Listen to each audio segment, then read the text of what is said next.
지금 가뜩이나 갈라진 여야가 이제 온라인 공간에서 정보 유통을 놓고 충돌을 하고 있죠. 민주당은 가짜 뉴스를 잡겠다고 하면서 자체 온라인 공간에 민주 파출소를 꾸렸습니다. 국민의힘은 진짜 뉴스를 찾겠다며 또 발굴단을 만들었습니다.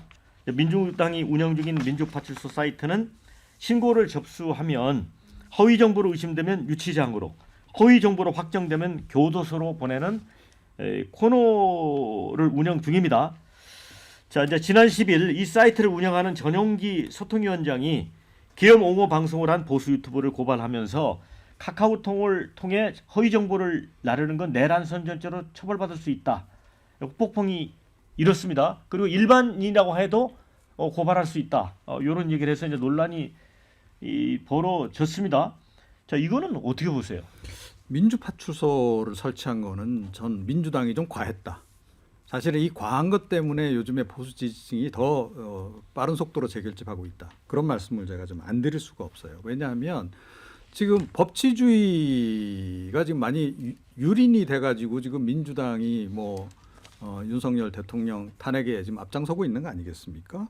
그런데 기존의 사법 체계가 분명히 존재하고 가짜 뉴스에 대해서 경찰도 또 수사를 하고 다 그러고 있잖아요. 그리고 필요하면 그쪽에다 넘기면 될 일을 왜 자기네가 직접 하겠다고 지금 이렇게 나섰냐는 겁니다. 결국은 이거는 기존의 사법 체계를 우리가 못 믿어서 이렇게 한다. 이런 얘기인데 집권 여당 하실 생각 없으신 거예요. 그리고 조금 전에 이제 그 외환죄 부분도 그런 겁니다. 그러니까 설령 그런 사실이 있었다 하더라도 우리 국익 차원에서 차마 말을 좀 아껴야 될 때도 좀 있거든요. 그런데 최근에 제가 민주당 의원들이 국회 이제 상임위원회 또는 이제 국정조사 과정에서 하는 발언들을 보게 되면 위험 수위를 넘나드는 것들이 좀 보인다는 거예요. 그러니까 설령 그런 사실이 있었다 하더라도 사실은 우리가 좀 NCND 해야 될 것들이 많잖아요. 특히 이제 안보 상황과 관련해서는. 그러니까 군을 어느 정도 몰아붙이는 거는 전 이렇게 규명하기 위해서 필요하긴 한데 너무 과도하게 몰아붙인다거나 또는 너무 의혹을 갖다 증폭시키는 쪽으로 초점을 맞춰서 사실은 폭로해서는 안 될 얘기까지도 폭로를 한다거나 그런 건 좀 자제를 해야 된다. 그 선을 지금 제가 보건대는 민주당이 지금 자주 좀 넘고 있다. 최근 들어서 그렇게 생각합니다. 저 이제 국민의힘은 뭔가 이제 한 건 잡았다 이런 분위기 같아요. 그래서 이걸 카톡 계엄령이니 이제 카톡 검열이니 이렇게 이제 이걸 확대 재생산하고 있습니다.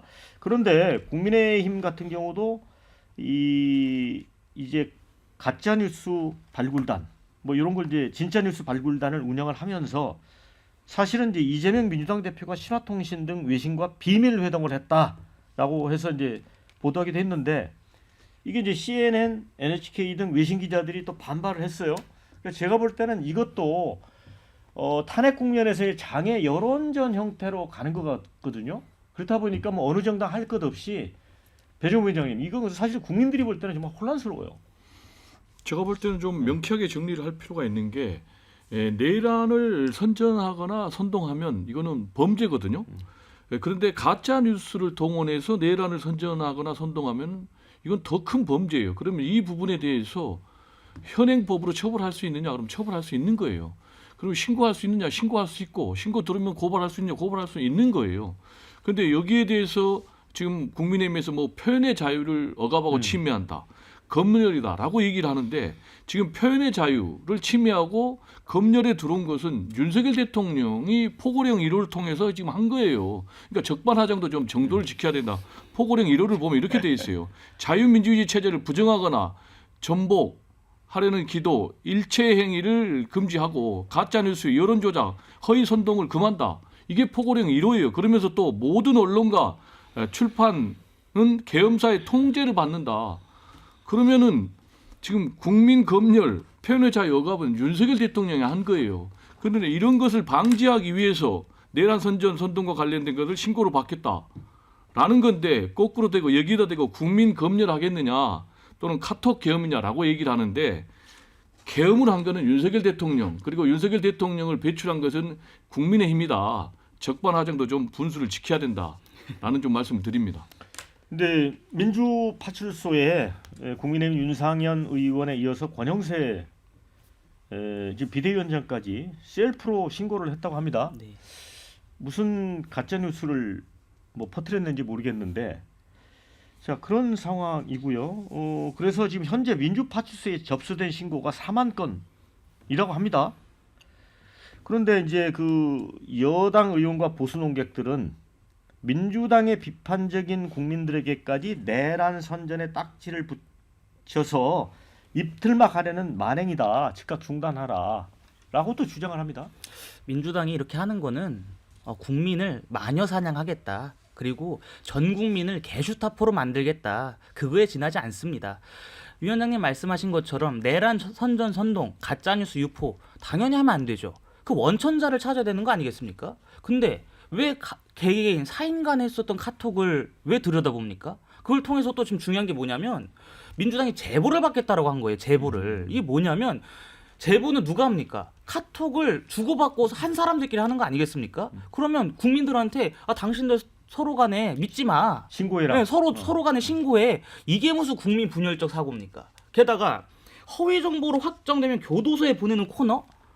아니 무슨 판단 기준으로 본인들이 허위 정보라고 낙인을 찍죠? 실제 교도소가 아니고 사이버상에. 그러니까요. 그러니까 사이버상에 여기로 보내지면은 이분은 하다 보면 자기가 내가 허위 정보 이렇게 했나 보다 그렇게 되는 거예요. 게다가 만약에 가짜 뉴스가 있고 그것을 유포하는 행위 저는 그거는 문제 삼아서는 안 된다고 봅니다. 만약에 인터넷이나 공공연한 공론장에서 그런 행위를 벌였다면 그거는 관계 법령에 따라서 당연히 처벌이 되겠죠. 근데 개인 간에 친구들끼리 이런 거 주고받을 수 있는 거 아니겠습니까? 야 어디서 내가 받았는데 이러한 내용들이 있더라. 너도 한번 봐봐. 이런 거는 국민들이 충분히 표현할 수 있는 자유입니다. 근데 그것까지 막겠다? 게다가 서로 신고하면서 국민들을 어떻게 이렇게 분열시키고 모든 국민들한테 비밀 경찰이 돼갖고 당신들 지인 고발해라 이런 거밖에 안 되는 겁니다. 민주당 이거 반성해야 됩니다. 네, 자 댓글에 이런 의견이 있습니다. 여기도 가짜 뉴스, 저기도 가짜 뉴스.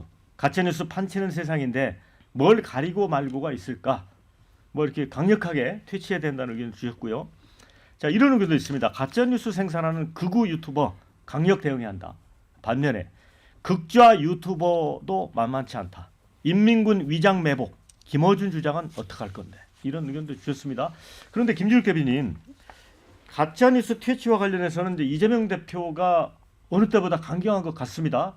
사실 이런 민감한 문제인데 직접 이 문제를 언급을 하고 있어요. 그러니까 이게 민주공화국 미래를 위해서라도 가짜뉴스를 반드시 뿌리 뽑아야 한다.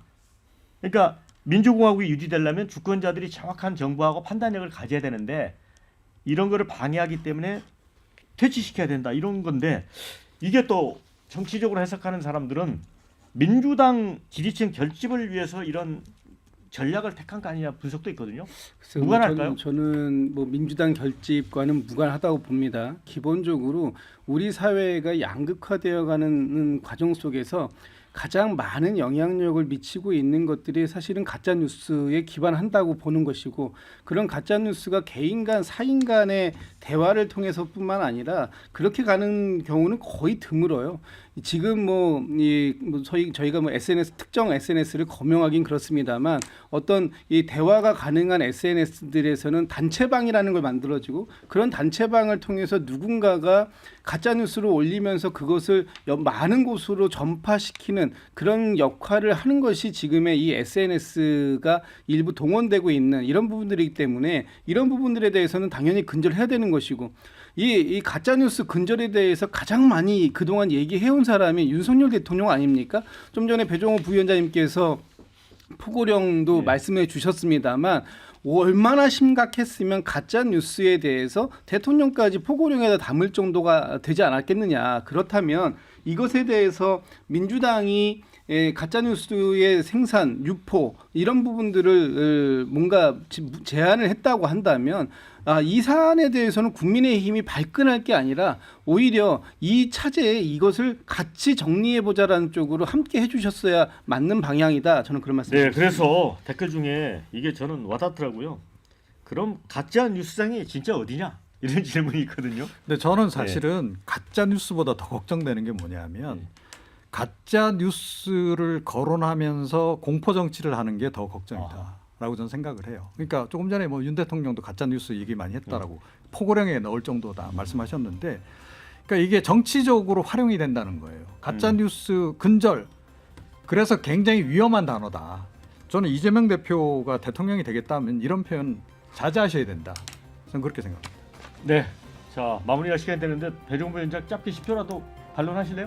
네, 공포 정치는 우리는 경험하고 있습니다. 군대를 동원해서 정말 언론의 자유, 출판의 자유, 또 국회 정당까지 억압하는 그런 거를 지금 타파하자는데 나머지 여기에 대한 네. 그 뭐 정상적인 대응을 공포 정치라고 하는 건 좀 한계가 있다라는 네. 말씀 좀 드립니다.